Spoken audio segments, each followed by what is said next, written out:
Hello everyone, welcome back to my channel. जैसा कि आप सभी को पता है, वर्ल्ड 2 जल्द ही रिलीज होने वाले हैं।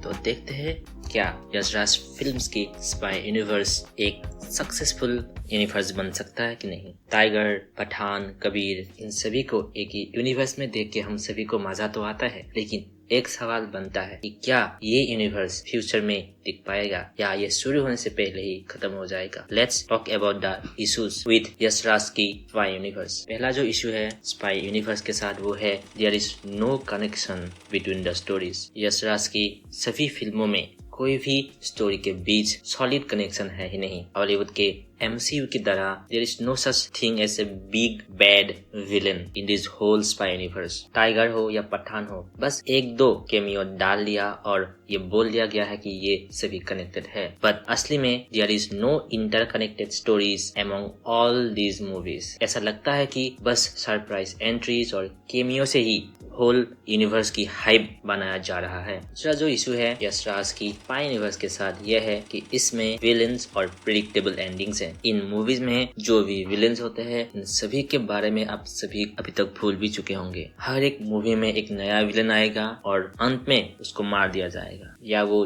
जिम हो पठान से या वो आतिश हो टाइगर 3 से। किसी को भी इन लोगों के बारे में कुछ भी याद ही नहीं है। एक ऐसा विलेन ही नहीं है जो थेनोस टाइप इम्पैक्ट डाल सके। और एंडिंग, हर एक मूवी की एंडिंग सेम ही है। लगता है होल यूनिवर्स एक फॉर्मूले के ऊपर बेस्ड है। इंडिया के ऊपर थ्रेट, रॉ एजेंट्स सेव्स द डे, थोड़ा सा रोमांस, थोड़ा सा पेट्रियटिज्म, फिर at the end a happy ending. Basically risk लेने का ही नहीं है। The third problem with YRF spy universe is a lack of emotional depth. Movies में कोई भी कैरेक्टर्स के साथ आप जुड़ नहीं सकते। Everything is a soulless characters. The fourth most important problem with this universe is cameos of her story. अगर एक दो फिल्मों में कैमियोज दिखा दे तो अच्छे लगते हैं, लेकिन हर बार कैमियो लाने का मतलब ये नहीं होते है कि यूनिवर्स स्ट्रॉन्ग बन गया है। स्टोरी को आगे ले जाने के लिए कोई भी आर्क्स नहीं है, सिर्फ सरप्राइज से काम चलाया जा रहा है। द नेक्स्ट प्रॉब्लम और द इश्यूज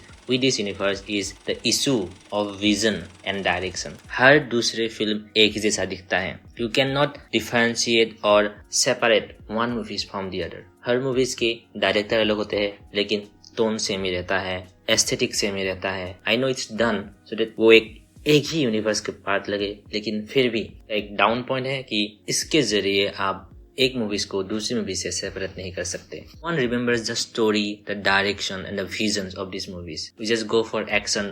अगर डायरेक्टर्स अच्छा भी हो, लेकिन बिकॉज ऑफ द स्टूडियो उनके विजन्स एक्सप्रेस ही नहीं होते हैं। इन सारी मूवीज में एक ही फॉर्मूले को बार बार रिपीट किया जा रहा है, तो ऑब्वियसली ऑडियंस तो बोर होंगे ही ना। What they need to do is they have to change their approach, bring in new directors, let them tell their own stories, make one movie different from the others, or they have to set up a big villain at the end of the day. अगर एक big bad villain ऊपर बैठा ही नहीं है जो सबको control कर रहा है, तो इस मूवीज और इस यूनिवर्स की कोई इम्पोर्टेंस ही नहीं बचता। They have to choose some strong narratives, some risky plots, और they have to connect with the audience emotionally. कि जैसा आप जानते ही हैं, टाइगर 3 ऑलरेडी फ्लॉप हो चुके हैं। टाइगर वर्सेस पठान की कोई अता पता है ही नहीं। तो अभी वॉर 2 आएगा और इसके बाद अल्फा आएगा विद आलिया भट्ट। यही दोनों मूवीज आएगा and I don't think so war 2 के साथ ये एक नए विलन को सेटअप करेगी। इवन दो वॉर 2 में जूनियर NTR है,